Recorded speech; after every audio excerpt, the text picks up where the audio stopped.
নমস্কার, আমি তরুণ ঘোষ।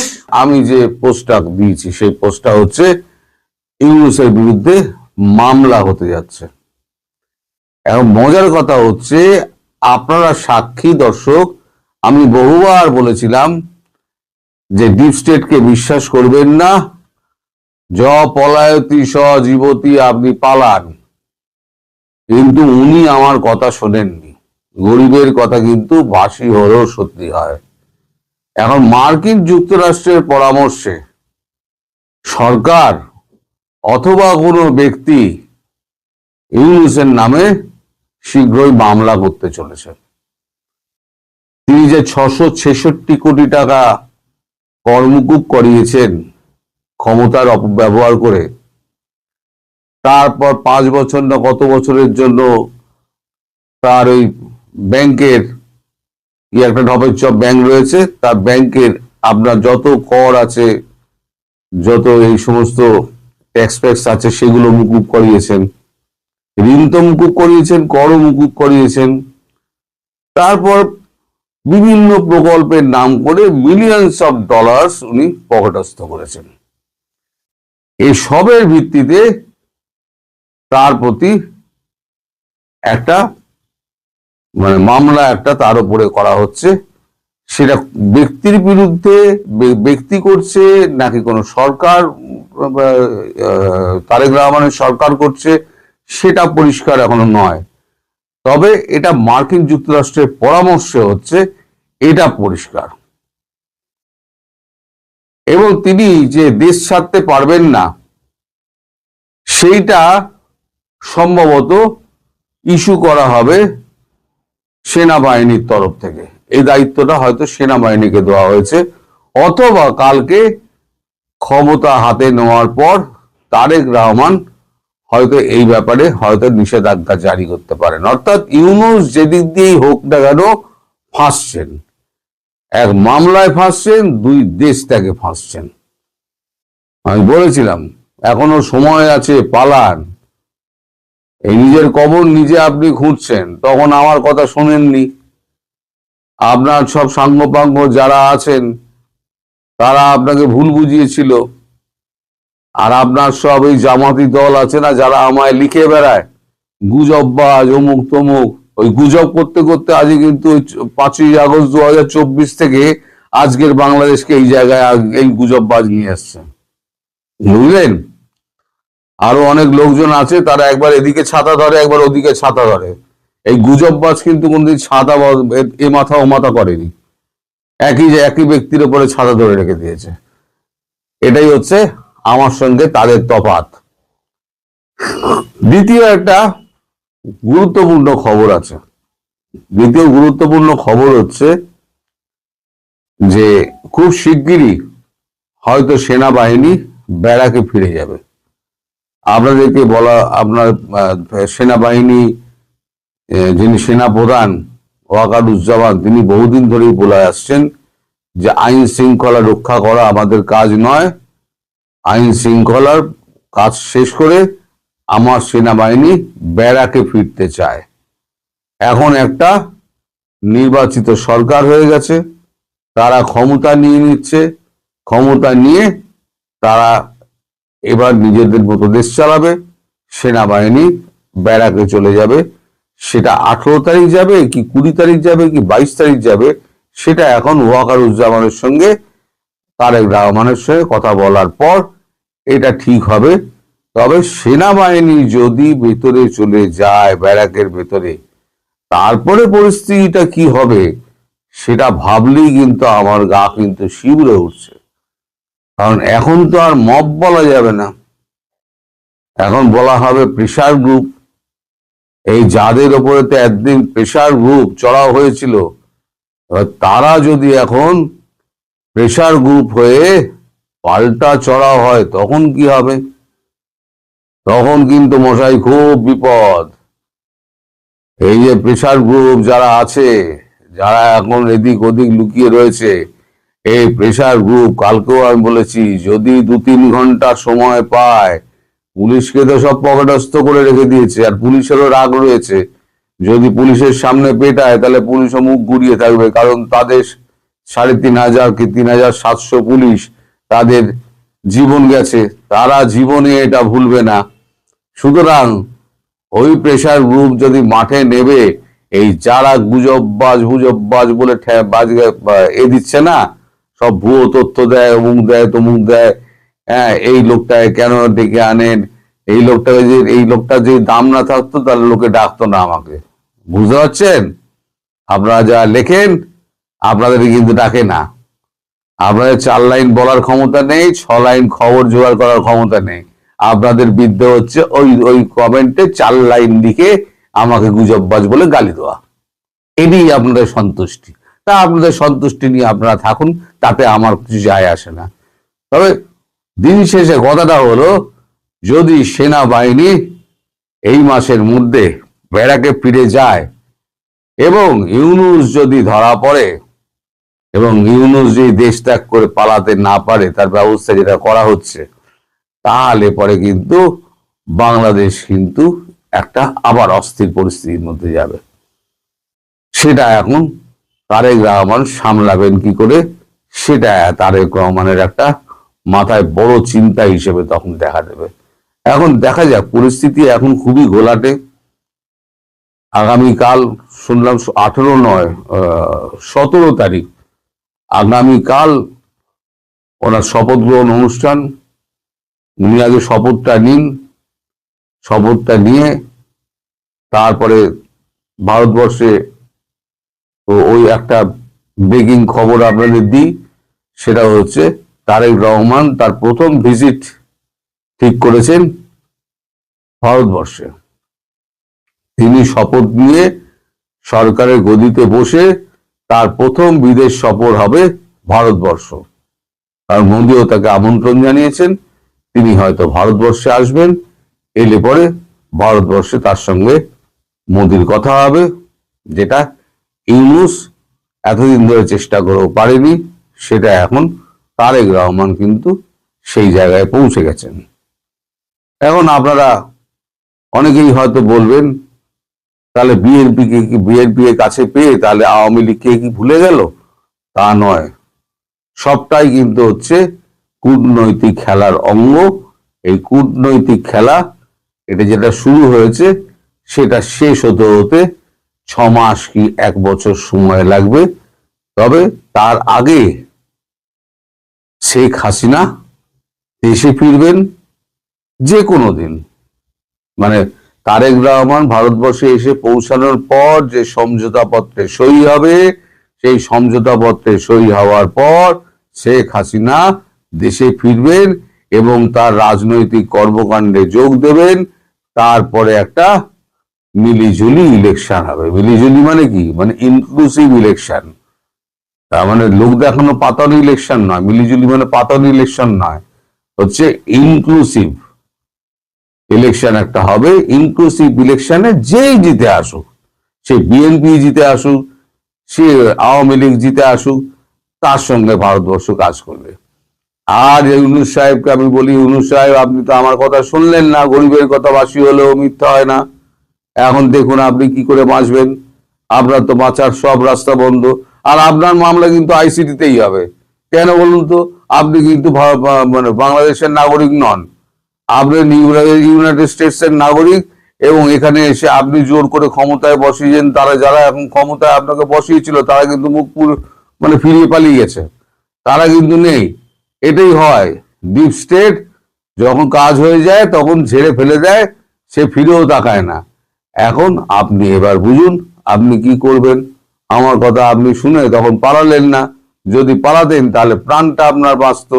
এখন আর প্রাণটা আর আপনার বোধহয় এই জীবনে বাঁচানো গেল না। আমি বলেছিলাম আপনার শেষ দিন খুব করুণ পরিণতি হবে। সেই করুণ পরিণতির দিন আপনি গুনতে শুরু করুন। এই যে যমুনায় বসে আপনি টেলিফোনের দিকে তাকিয়ে থাকেন না, আমি মানুষ চোখকে দেখতে পাই চোখ বন্ধ করে আপনার ওখানে কি কি হচ্ছে। আপনি এখন উদ্ভ্রান্তের মতো এই ঘর ও ঘর করে বেড়াচ্ছেন।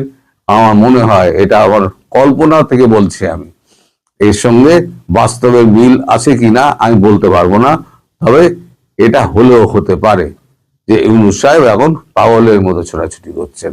উনি এখন বাঁচার রাস্তা খুঁজছেন, কিন্তু বাঁচার সব দরজাগুলো বন্ধ।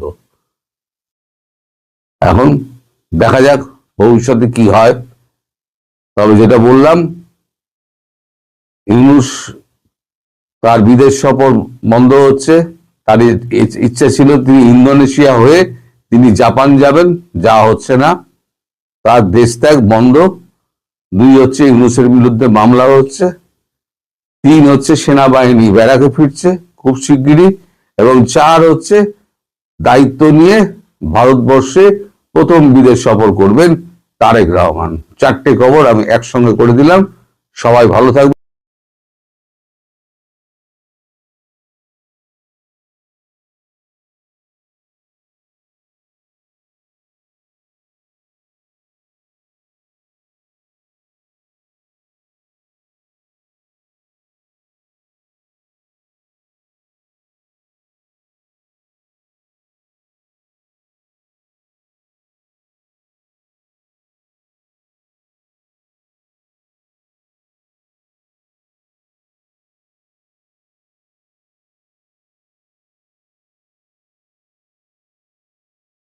নেদারল্যান্ডের পাসপোর্টধারী উনি আজকে সকালেই চলে গেছেন।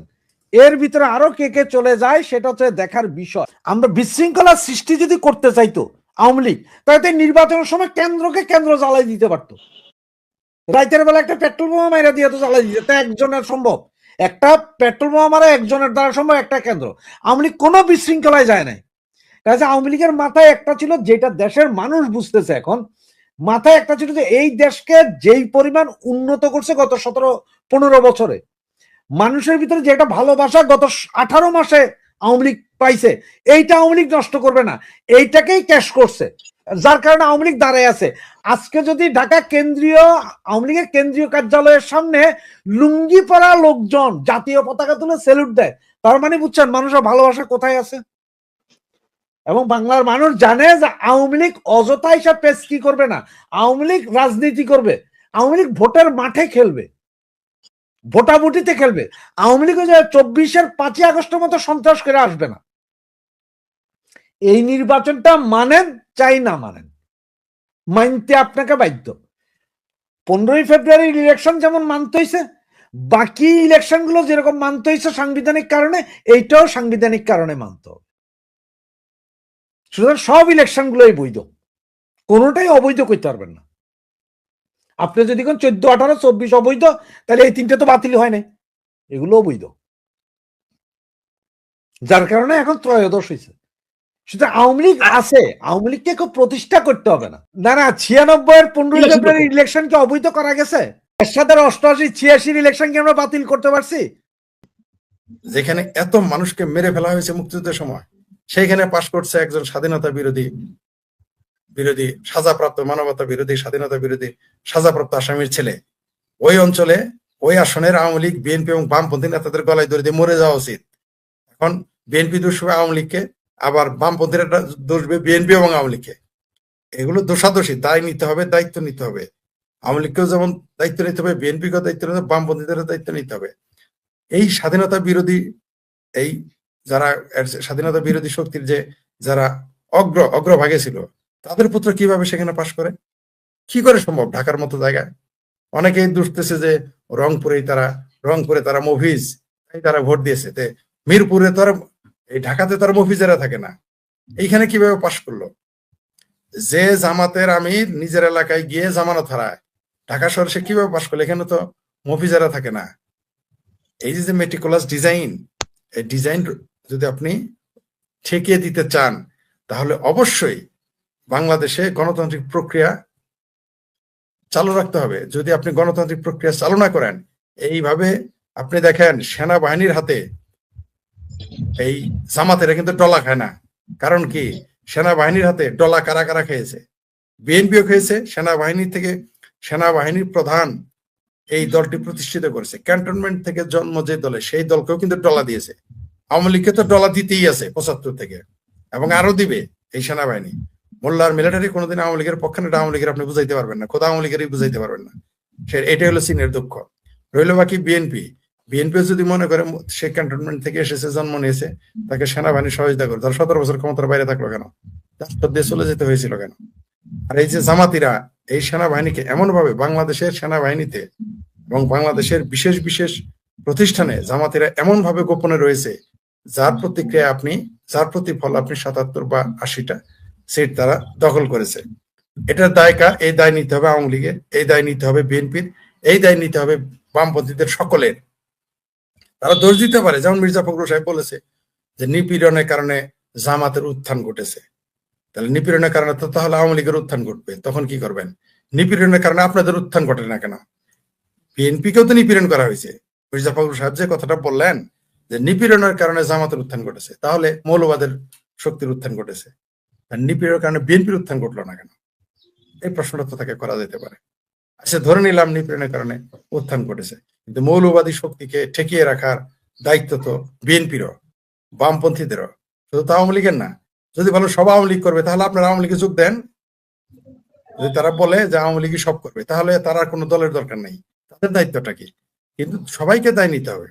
আমার বক্তব্যের সারাংশ হচ্ছে যে বাংলাদেশে গণতান্ত্রিক প্রক্রিয়া চালু রাখতে গেলে, মৌলবাদী শক্তিকে, স্বাধীনতা বিরোধী শক্তিকে ঠেকিয়ে রাখতে গেলে বৃহত্তর দুইটি দল আওয়ামী লীগ, বিএনপি, এদেরকে গণতান্ত্রিক প্রক্রিয়ার মধ্যে থাকতে হবে।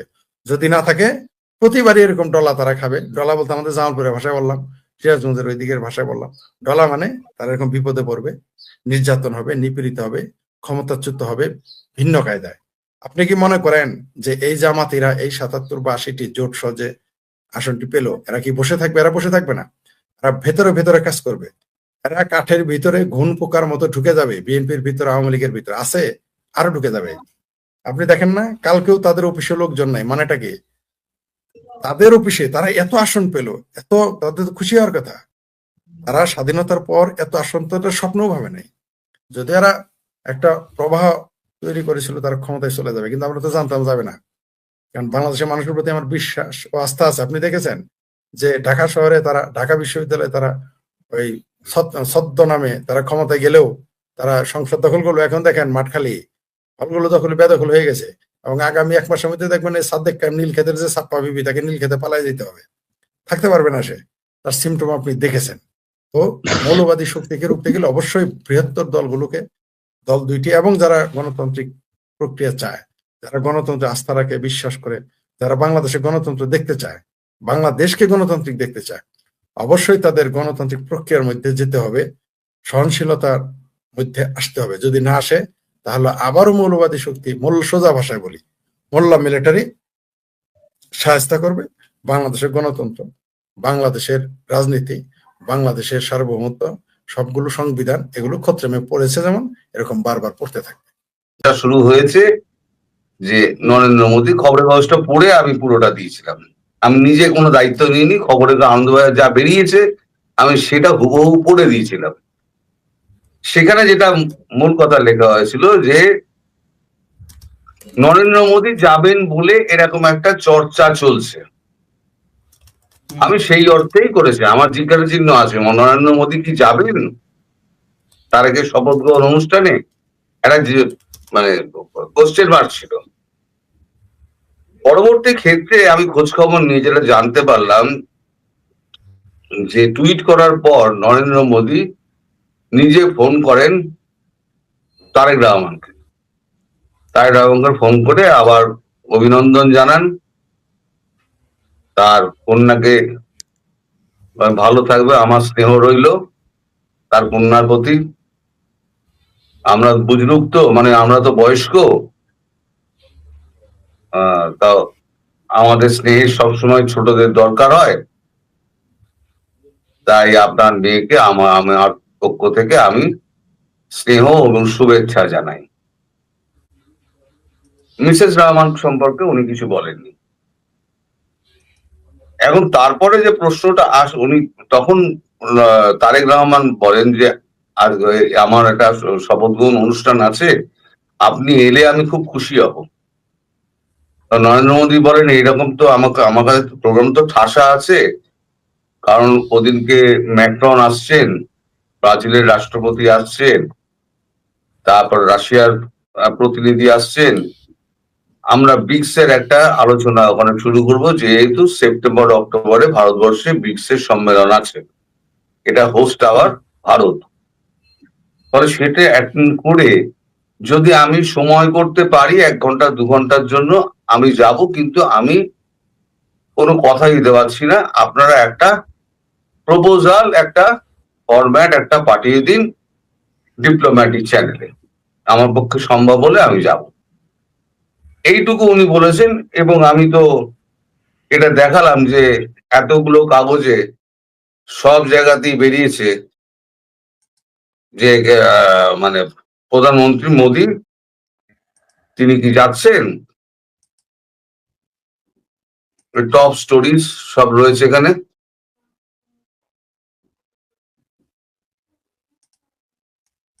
সব হচ্ছে বাংলাদেশ ভিত্তিক। যেমন আমি যদি এইটাকে খুলি, আমি এইটাকে খুললে কি লিখছে, PM Modi to visit Bangladesh for Tariq Rahman swearing in ceremony. Top BNP leader share major update says.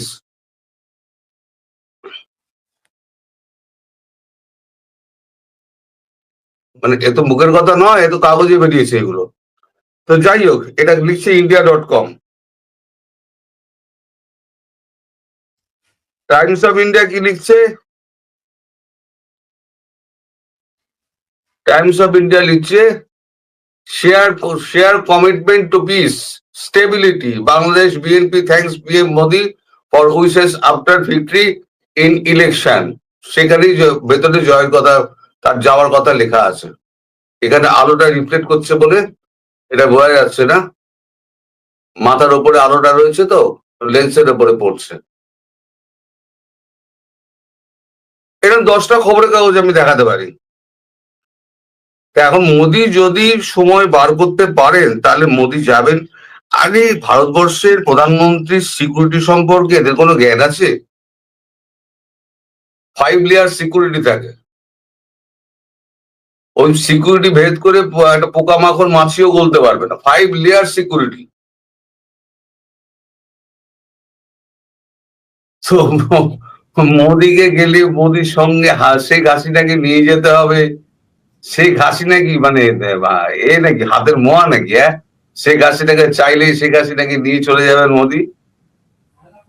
Sheikh Hasina যেদিনকে যাওয়ার না, সেদিনকে বুক চওড়া করে ওই ঢাকা ইন্টারন্যাশনাল এয়ারপোর্টে, কি যেন ওটার নাম, এটা শাহজালাল ইন্টারন্যাশনাল এয়ারপোর্ট, বুক চিতিয়ে ঢুকবেন। সেদিনকে পারলে আটকাবে না আপনারা, চ্যালেঞ্জ রইল। আর সেদিন খুব একটা দূরে নয়। ভারতবর্ষের সঙ্গে যে চুক্তি হয়েছে তারেকের লন্ডনে, সব কিন্তু লিখিত আছে। আমি আগামীকাল করব সেটা, সব কিন্তু বন্ডেড। তারেক রহমানকে বেঁচে থাকতে হলে ভারতবর্ষের সাহায্য নিয়ে, তারেক রহমান কেন, আজকে যদি জামাত আসে, সরকারে যদি জামাত আসতো, যদি আজকে সরকারে যদি জাতীয় পার্টি আসতো, তাহলেও কিন্তু একই অবস্থা হতো। ভারতবর্ষ ছাড়া বাঁচার জায়গা নেই, কারণ 3 দিকে ঘেরা আর একদিকে হচ্ছে সমুদ্র।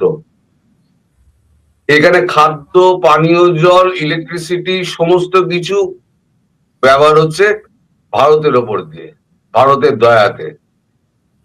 আর বাংলাদেশকে মোটামুটি ভিকিরি করে দিয়ে চলে গিয়েছে আমাদের মহান ডক্টর ইউনূস। এখন বাংলাদেশের হাতে টাকা নেই।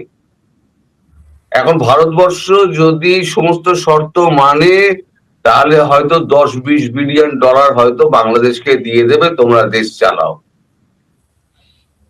দিয়ে দেবে। যে 60 বিলিয়ন ডলার যেটা করা হয়েছে না, ওটা তো সেই সময় বাজেটে করা হয়েছিল। ওই 60 বিলিয়নের পরে, আচ্ছা আমাদের দেশে ব্ল্যাক বাজেট, সব দেশে তো বাজেট আছে, আমাদের দেশে ব্ল্যাক বাজেট বলে একটা বাজেট আছে, তোমরা জানো? ব্ল্যাক বাজেট প্রতিরক্ষায় না না, তাহলে ব্ল্যাক বাজেট থাকে, ব্ল্যাক বাজেট। আচ্ছা, এই ব্ল্যাক বাজেটে মানে কয়েক মিলিয়ন ডলার থাকে। আচ্ছা, এই ব্ল্যাক বাজেটের টাকা কোথায় যায়? এই ব্ল্যাক বাজেটের টাকা যায় এই যত আমাদের এজেন্সি আছে না, সারা পৃথিবীতে এজেন্সি গুলো কাজ করছে, যারা মানে এজেন্ট যারা কাজ করছে, তারা তাদের মাইনে বাবদ তারা একে ওকে হাত করছে, একে 10 মিলিয়ন দিচ্ছে, ওকে 20 মিলিয়ন দিচ্ছে, ওকে 5 মিলিয়ন দিচ্ছে, ওকে 1 মিলিয়ন দিচ্ছে, যার কোনো হিসেব নেই। এগুলো হয় মুখে মুখে, এর কোনো বাজেটে কোনো উল্লেখ থাকে না, কোনো কিছু থাকে না। কোথাও একটা অনুদান দিতে হবে, যেখানে বাজেটে প্রভিশন নেই, ব্ল্যাক বাজেট থেকে দিয়ে দেওয়া হলো। যে 60 কোটি টাকা দিয়ে দেওয়া আছে, সেখানে যদি মনে করা হয় এখানে 50 বিলিয়ন ডলার আমি একে দিয়ে দেবো বা বাংলাদেশকে দিয়ে দেবো, ব্ল্যাক বাজেট থেকে তুলে নিয়ে গিয়ে দিয়ে দেবে। 1 ট্রিলিয়ন তো রাখা আছে ওখানে। এর মধ্যে আওয়ামী লীগের শিবিরে বা আওয়ামী লীগে যদি আপনি একটু খোঁজ নেন সারা বাংলাদেশে একটু 1.5 বছর আগের যে অস্বস্তির একটা ব্যাপার ছিল, একটু স্বস্তির নিঃশ্বাস ফেলছে মানুষ। কেন ফেলছে? কোনো অস্বস্তির কারণ কি কোথাও ঘটেছে গত কয়েকদিনে? আমি অন্তত পক্ষে শুনিনি। এবং আরো অস্বস্তির কারণ না ঘটার কারণগুলো কি, আমরা এর গভীরে এই ভিডিওতে ঢুকবার চেষ্টা করব। বাংলাদেশের রাজনীতিতে এখন এক অদ্ভুত সময় চলছে। অনেকেই প্রশ্ন করছেন আওয়ামী লীগ কেন মাঠ ছেড়ে দিল, কেন বিএনপির উত্থানে ও দলের ভেতর এক ধরনের নীরব স্বস্তি কাজ করছে। বর্তমান অন্তর্বর্তীকালীন সরকার, জামাত কিংবা বিএনপি, এরা কি আসলেই আলাদা কোনো শক্তি, নাকি একই সুতোয় গাঁথা মার্কিন গ্র্যান্ড চেসবোর্ড ডিপ্লোমেসির দাবার গুটি? আজকের ভিডিওতে আমরা কোনো ইমোশন দিয়ে নয়, বরং ভূ রাজনীতির গভীর থেকে বিশ্লেষণ করব কেন আওয়ামী লীগ দেশ ও মানুষের বৃহত্তর স্বার্থে বর্তমান বিপর্যয়কে মেনে নিয়েছে, কেন শেখ হাসিনা আসলে কোনো দলের সাথে নয়, লড়ছেন এক বৈশ্বিক শয়তানবাদী নীল নকশার বিরুদ্ধে, যারা বাংলাদেশকে পরবর্তী ইউক্রেন বা আফগানিস্তান কিংবা ইরান বানাতে চায়। আমাদের বুঝতে হবে গ্র্যান্ড চেসবোর্ড কি। পশ্চিমা শক্তিগুলো যখন কোনো অঞ্চল দখল করতে চায় বা অস্থিতিশীল করতে চায়, তখন তারা সরাসরি যুদ্ধ না করে স্থানীয় কিছু কেনা গোলাম তৈরি করে। আপনারা লক্ষ্য করে থাকবেন, বর্তমানের অন্তর্বর্তীকালীন সরকার থেকে শুরু করে বিএনপি, জামাত, সবার সুর কিন্তু একই সুরে বাঁধা ছিল। আমরা গত 1.5 বছর সেটি দেখেছি। এদের সবার ম্যানেজারের ভূমিকা পালন করেছে একটি নির্দিষ্ট বিদেশি গোয়েন্দা সংস্থা এবং নেপথ্যে রয়েছে পাকিস্তানি সামরিক প্রভাব। শেখ হাসিনা এবং আওয়ামী লীগ গত 15 বছরে যে উন্নয়ন ও স্থিতিশীলতা বজায় রেখেছিল, তা এই গ্র্যান্ড চেসবোর্ড মাস্টারদের মাথা ব্যথার কারণ হয়ে দাঁড়িয়েছিল। তারা চায় বাংলাদেশে এমন এক সরকার থাকুক যারা তাদের সামরিক ঘাঁটি করার অনুমতি দেবে এবং বঙ্গোপসাগরে তাদের আধিপত্য নিশ্চিত করবে। এই যে বাঙালি জাতীয়তাবাদ বিরোধী শক্তিগুলো আজ এক কাতারে দাঁড়িয়েছে, এটা কোনো কাকতালীয় ঘটনা নয়, এটা একটা সুদূর প্রসারী মাস্টার প্ল্যান। এখন প্রশ্ন উঠতে পারে, আওয়ামী লীগ কেন বিএনপির বিজয়ে খুশি হচ্ছে? উত্তরটা খুব সহজ কিন্তু গভীর। দেশকে চূড়ান্ত রাষ্ট্রধ্বংসী পরিকল্পনা থেকে বাঁচাতে পশ্চিমা মাস্টার প্ল্যানের সবচেয়ে বিপজ্জনক অংশটি ছিল বর্তমান সংবিধানকে বিলুপ্ত করা। আপনারা গত 1.5 বছরে অসংখ্যবার শুনেছেন সংবিধান পুনর্লিখন বা সংবিধান বাতিল করার কথা উঠেছে। এটা কেন? কারণ সংবিধান না থাকলে দেশে কোনো আইনি কাঠামো থাকবে না, আর এই সুযোগে তারা তরুণ ও ছাত্র মিলিশিয়া তৈরি করতে চায়, যাদের হাতে অস্ত্র তুলে দিয়ে বাংলাদেশকে একটি গৃহযুদ্ধের দিকে ঠেলে দেওয়া তাদের পরিকল্পনা ছিল। ঠিক যেভাবে ইউক্রেনের নিও নাৎসি বাহিনী বা মধ্যপ্রাচ্যে বিভিন্ন বিদ্রোহী গোষ্ঠী তৈরি করা হয়েছিল। আওয়ামী লীগ বুঝেছে এই মুহূর্তে যদি জামাত বা কোনো চরমপন্থী শক্তি অথবা এই সিভিল মিলিটারি এক্সপেরিমেন্ট চলতে থাকে, তবে দেশ ধ্বংস হয়ে যাবে। তার চেয়ে বরং চেনা শত্রু বিএনপি ক্ষমতায় থাকা ভালো, কারণ বিএনপি অন্তত একটি রাজনৈতিক কাঠামোর মধ্যে কাজ করে। বিএনপি ক্ষমতায় থাকলে দেশের রাজনৈতিক সিস্টেমটি টিকে থাকে, যা আওয়ামী লীগকে আবার ফেরার পথ করে দেয়। অর্থাৎ বৃহত্তর বিপর্যয় রুখতে বিএনপিকে মেনে নেওয়া একটি সুচিন্তিত রাজনৈতিক চাল। অনেকেই বলছেন কেন আওয়ামী লীগ লড়াই করলো না? মনে রাখবেন, আওয়ামী লীগ ক্ষমতায় থাকার রাজনীতি করে না, তারা দেশ রক্ষার রাজনীতি করে। শেখ হাসিনা জানতেন যদি তিনি নিজে জেদ ধরে থাকতেন, তবে এই পশ্চিমা শক্তিগুলো বাংলাদেশকে ইরাক বা সিরিয়ার মতো ধ্বংসস্তূপে পরিণত করত। দেশপ্রেমিক নেতা হিসেবে তিনি নিজের গদি রক্ষার চেয়ে দেশের মানুষের জীবন বাঁচানোকে বড় মনে করেছেন। আওয়ামী লীগ আজ লড়াই করছে সেই পশ্চিমা ইহুদি চক্রের বিরুদ্ধে, যারা বাংলাদেশকে দক্ষিণ এশিয়ার ইউক্রেন বানিয়ে এই অঞ্চলে যুদ্ধ বাঁধাতে চায়। আমরা দেখেছি ইউক্রেনের কি অবস্থা হয়েছে, দেশটি আজ ছায়ে পরিণত হয়েছে। আওয়ামী লীগ চায় না বাংলাদেশের সাধারণ মানুষ সেই আগুনের মুখে পড়ুক, তাই সাময়িকভাবে পিছিয়ে আসা মানে পরাজয় নয়, বরং দেশকে বাঁচানোর এক কৌশলগত ত্যাগ। এখানে একটি তাত্ত্বিক প্রশ্ন এসে যায়, জামাত জয়ী হলে কি হতো? জামাত যদি পূর্ণ ক্ষমতায় আসতো তবে তারা আওয়ামী লীগকে চিরতরে নিশ্চিহ্ন করার চেষ্টা করত, কারণ তাদের আদর্শই হলো ধ্বংস করা। কিন্তু বিএনপি বিজয়ী হলে রাজনীতিতে একটি ভারসাম্য থাকে। আওয়ামী লীগ ও বিএনপি এই দুই দলের মধ্যকার যে চিরচেনা সিস্টেম তা টিকে থাকে। বিএনপি ক্ষমতায় এলে তাদের ব্যর্থতাগুলো খুব দ্রুত মানুষের সামনে প্রকাশ পাবে। যখন দেশের মানুষ দেখবে যে উন্নয়নের চাকা থেমে গেছে এবং বিদেশি প্রভুদের হাতে দেশ বিক্রি হয়ে যাচ্ছে, তখন তারা আবার আওয়ামী লীগকেই খুঁজবে। রাজনীতির এই সিস্টেমটি টিকে থাকলেই আওয়ামী লীগের ফেরা সহজ হবে। তাই বিএনপির বিজয়ে আওয়ামী লীগ হতাশ নয়, বরং কৌশলগতভাবে খুশি। পরিশেষে বলবো, বিএনপির বিজয়ে হতাশ হয়ে নিজ দলের বা নেতাদের সমালোচনা করবেন না, দেশের মানুষকে বিভ্রান্ত করবেন না। মনে রাখবেন, যারা এই দেশের জন্ম দিয়েছে তারা দেশ ধ্বংস হতে দেবে না। আওয়ামী লীগ ফিরে আসবেই, কারণ জনগণের নাড়ি চেনে এই দলটি। বৃহত্তর চিত্রটি বোঝার চেষ্টা করুন। আমরা এখন এক অন্ধকার সময়ের মধ্যে দিয়ে যাচ্ছি ঠিকই, কিন্তু এই অন্ধকার কেটে যাবে। ধৈর্য ধরুন এবং দেশকে আফগানিস্তান বা ইউক্রেন হওয়া থেকে বাঁচাতে জনমত গড়ে তুলুন। আপনি কি মনে করেন বিএনপি ক্ষমতায় আসা আওয়ামী লীগের জন্য ফেরার পথ সহজ করবে? কমেন্টে আপনার মতামত জানান।